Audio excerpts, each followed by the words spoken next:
जब हजरत ईसा अलैहिस्सलाम ने धोबी की हलाकत की दुआ की तो ऐसा कौन सा अमल था जिसकी वजह से धोबी की जान बच गई। हजरत ईसा अलैहिस्सलाम के जमाने में एक धोबी था जो लोगों के कपड़े आपस में बदल दिया करता था या कभी उनमें कोई कमी खामी कर देता था। लोगों ने हजरत ईसा अलैहिस्सलाम से शिकायत की, हुजूर, ये आदमी बहुत गड़बड़ करने वाला है, सबके कपड़े मिला देता है या नुकसान पहुंचा देता है, आप इसके बारे में कुछ फरमाइए। आप अलैहिस्सलाम ने अल्लाह की बारगाह में उस धोबी की हलाकत मौत की दुआ की। धोबी हमेशा की तरह अपने घर से निकला। उसके पास 3 रोटियां थीं। रास्ते में एक साइल मांगने वाला मिला तो उसने एक रोटी उसे दे दी। साइल ने दुआ दी, अल्लाह ताला तुझे आसमानी आफतों से बचाए। यह दुआ सुनकर धोबी का दिल पसीज गया। उसने दूसरी रोटी भी दे दी। साइल ने कहा, अल्लाह ताला तुझे तमाम मुसीबतों से महफूज रखे। धोबी ने तीसरी रोटी भी दे दी। साइल ने दुआ दी, अल्लाह ताला तुझे तौबा की तौफीक अता फरमाए। अब हुआ यूं कि एक बड़ा सांप उस धोबी की गठरी में घुस गया था, क्योंकि हजरत ईसा अलैहिस्सलाम की दुआ की वजह से उसकी हलाकत मुकद्दर हो चुकी थी। वही सांप उसे डसने के लिए भेजा गया था। जब धोबी ने कपड़े निकालने के लिए गठरी में हाथ डाला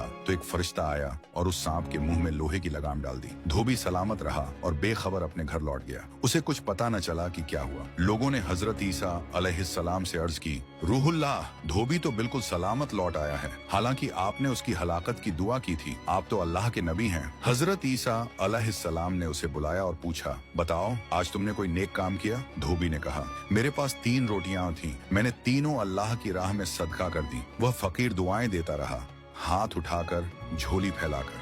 फिर हजरत ईसा अलैहिस्सलाम ने उस सांप से पूछा, तूने इसे मारा क्यों नहीं? सांप ने अर्ज की, ए अल्लाह के नबी, अल्लाह अज़्ज़वजल ने आपकी दुआ कबूल कर ली थी। मुझे इसे हलाक करने के लिए भेजा गया था, लेकिन जब इसने सदका दिया तो एक फरिश्ता आया और मेरे मुंह में लोहे की लगाम डाल दी। ये बात सुनकर धोबी और तमाम लोग हैरान रह गए। धोबी ने सोचा, मैं इतना गुनहगार, लोगों को तकलीफ देने वाला और सिर्फ एक नेक काम से आफत से बच गया। फौरन उसने तौबा कर ली, जैसा कि उस साइल ने उसके लिए दुआ की थी। इस वाक़े से हमें सबक मिलता है कि अगर हम आफतों और मुसीबतों से बचना चाहते हैं तो अपनी औलाद और अहल व अयाल के नाम पर सदका जरूर निकाला करें, ताकि अल्लाह ताला सदके की बरकत से बलाओं और वबाओं से हिफाजत फरमाए।